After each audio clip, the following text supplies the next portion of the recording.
Hello, welcome back to The Road to Episode 8, my ongoing series where I chart the road to the release of Star Wars Episode 8, The Last Jedi on the 15th of December 2017. I missed it when the intro was a lot shorter than that. Anyway, we got some stuff to talk about. Obviously the last video I talked about the title reveal of The Last Jedi.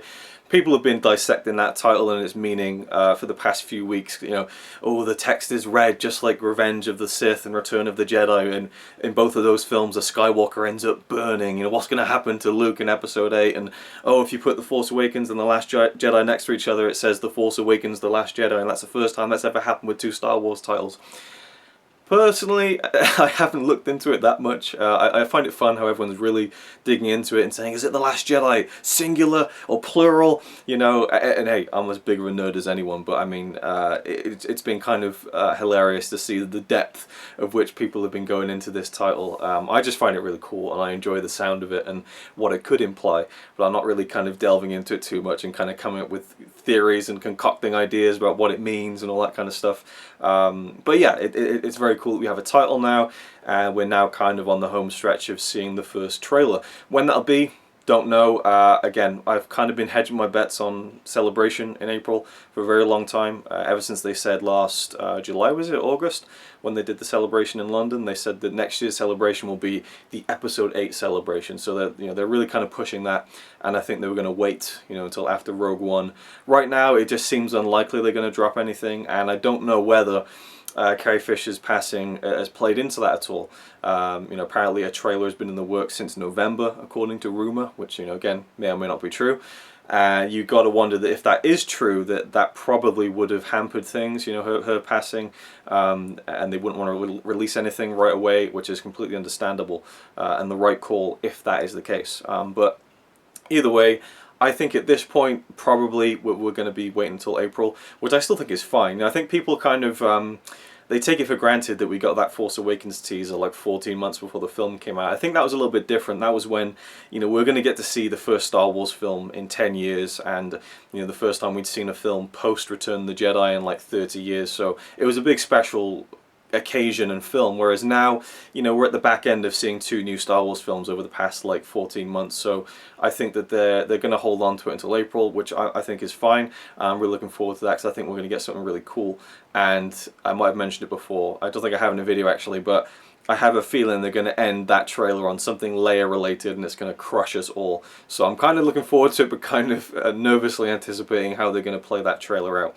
In this video I will be reviewing Carrie Fisher's last book, The Princess Diarist, but before that I want to get to some more kind of Star Warsy news. The first of which is that the Han Solo movie has started shooting. The directors Phil Lord and Christopher Miller shared this picture on Twitter, I believe, or maybe Instagram, of the first slate. So a week ago that started shooting, and as you can see on the clapperboard there, Star Wars Red Cup. So that's the working title, I guess. And it must be fun for people who make these new Star Wars films to come up with their own working title, because I mean they don't really need to at all. It's like Episode 8. Rian Johnson, I don't know if he did it specifically, but Episode 8 was shot under the title Star Wars Space Bear, I believe. Or no, or just Space Bear, I think it was. You know, which harks back to Blue Harvest with Return of the Jedi and stuff. So it's kind of fun, but you don't need to do it. When you're posting the working title that's meant to kind of protect what movie you're making, and you're posting it on social media, it kind of defeats the point. But it's still fun that they do it and have it printed with a little logo and everything, Red Cup. But they've started shooting, and I don't know if I mentioned that Harrison Ford was seen having a kind of lunch with Alden Ehrenreich, who's going to play Han Solo in the new movie.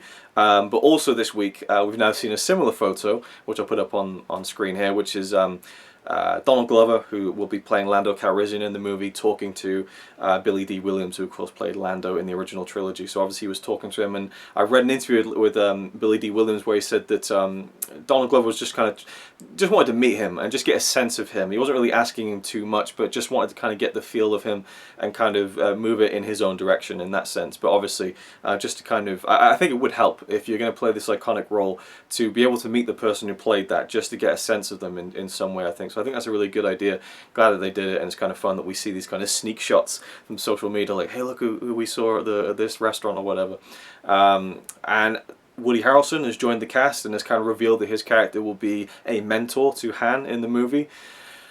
I get kind of wary when you cast these big names in Star Wars movies. Like, I like how with Force Awakens and Rogue One, we had kind of new faces like John Boyega and Daisy Ridley, and even though Oscar Isaac has been in loads of films recently, he's still not a huge megastar, whereas Woody Harrelson kind of is.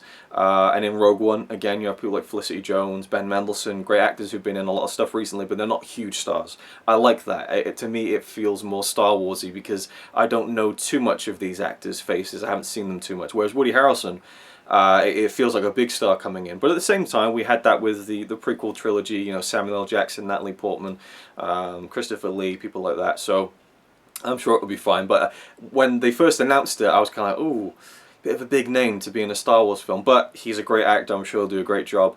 And also, apparently, the film will be about Han, Lando, and the story of setting up the Millennium Falcon. So that makes sense as a story for them to tell. And I'm still kind of on the fence about it in general. As for The Last Jedi Episode 8, no real news apart from Rian Johnson sharing this picture on Instagram, which was really cool, which is him dropping the title into the edit of the movie. So that was kind of cool to see the opening crawl, like the actual opening crawl of the film. And I'm sure many people wanted to just kind of scroll up a little bit and see some of the text. But I mean, it shows us that, I didn't even think about this, it shows us that Episode 8 will have a crawl. I think it would have been ridiculous if it didn't. But at the same time, we know that Episode 8 will start exactly where The Force Awakens left off.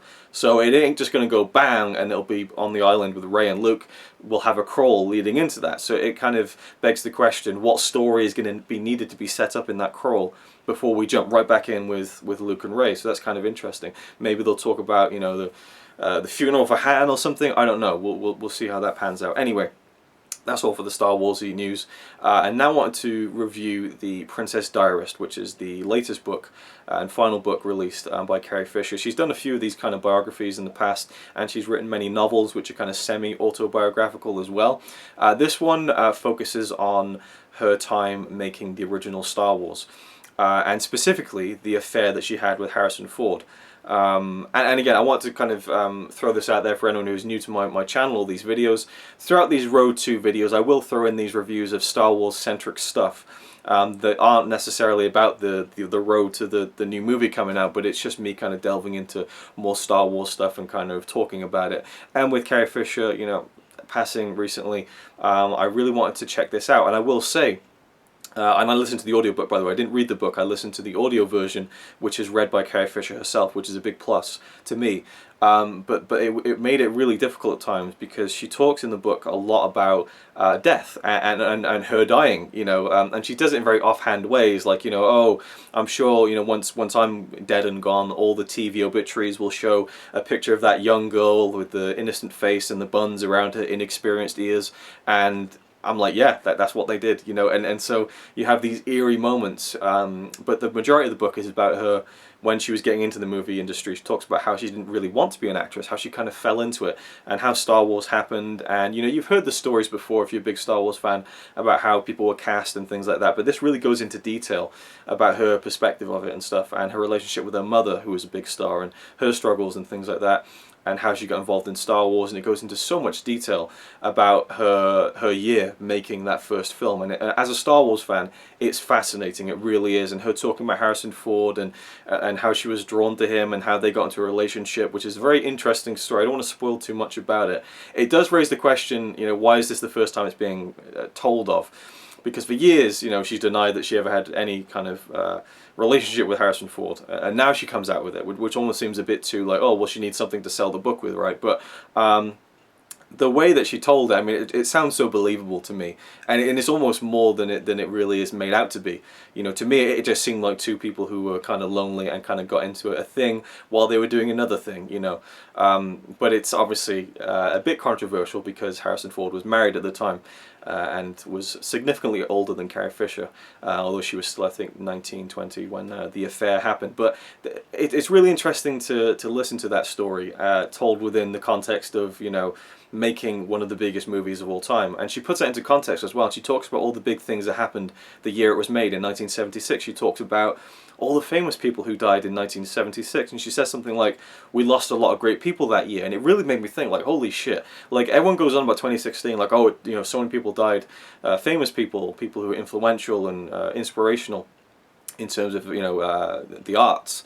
passed away in 2016, and then you kind of go back to 40 years earlier, same stuff was happening. It always happens. I guess it's just all about the timing of it, and it really made me think about that. And as I said, there are moments where she talks very morbidly about when she'll no longer be around, and it kind of almost hits too close to home, considering that this book was released a couple of months ago, or a few months ago at the longest.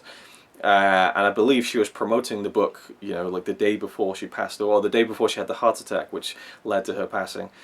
So there's some eerie passages in there where she talks about mortality, I have to say.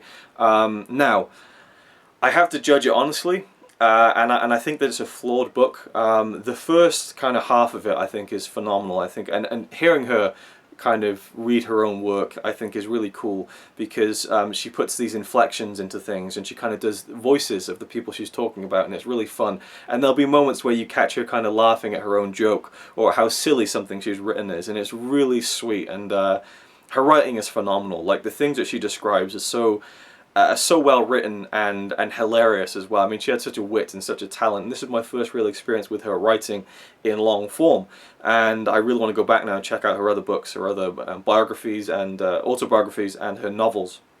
So I'm going to do that very soon, and maybe I'll talk about those, I'm not sure. But this one, obviously being very closely related to the making of Star Wars, I felt like it was appropriate to talk about in this video.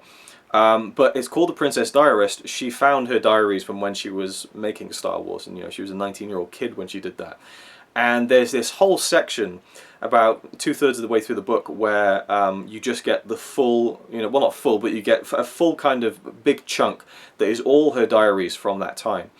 And she gets her daughter, Billie Lourd, to read those diaries in the audiobook version, which I thought was a nice touch. But it goes on a bit too long, and it's a bit too self-involved, and it kind of meanders, and I feel like that could have been cut down a little bit and kind of just focused a little bit better with some of the content. It started to drag a little bit, and then the last hour and a half of the book, I felt like really let the whole thing down, because she kind of does this scathing kind of hour-long dissection of the fan community and autographs and people who want to kind of leech off fame and meet these people and feel like they're connected with them. And she continues to stress throughout this whole section that she loves the fans and she appreciates it, but she still just doesn't understand it.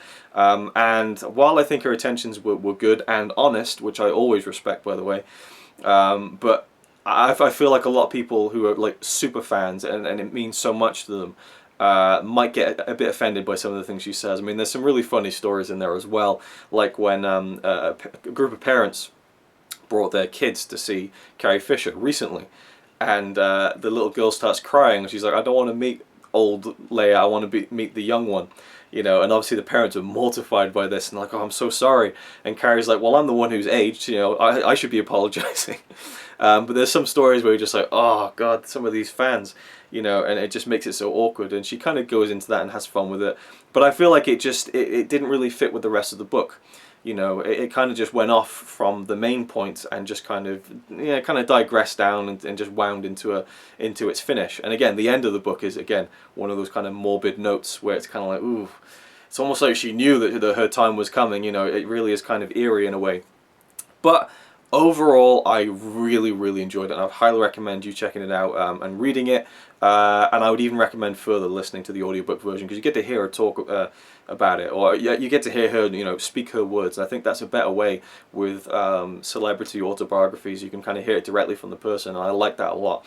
But it's written, beautifully. But I do feel like it kind of went off the rails a little bit towards the end, where she's just talking about the fans and autographing and stuff, and she starts to kind of compare going to conventions and signing autographs as kind of being a stripper, and how instead of taking clothes off, she's exchanging intimacy with people and stuff. So I like what she said with it, but I think that it was better suited elsewhere, because most of the book was about her early days and that relationship with Harrison Ford. There's an amazing story of when she went out to a London bar or a London pub with Harrison Ford, and he was so stone-faced and just so hard to get any kind of reaction out. I mean, it sounds like their relationship consisted of just sitting around not really doing much, except for you-know-what. And there's a great story where she talked about the first time she really made him laugh, and it's a brilliant story, and I'm not going to spoil it for you, but that was the highlight of the book for me, was that little story where she finally got him to crack, and she really kind of, and it just sounds like a really like sweet moment between the two of them. So that's my thoughts on the Princess Diarist. I do highly recommend it. I just do think that it kind of, like I said, I would have been over it, beating a dead horse, but there you go. So that's my thoughts on that, and I'll see you in the next Road to Episode 8 video. And as I said, I'm sure we will be seeing a trailer in April, if not sooner. I mean, you know what they're like. They like to drop these things out of nowhere. It could be like next Thursday at like 1 o'clock in the morning, for all we know. But we'll see, and thanks for watching. I'll see you in the next one.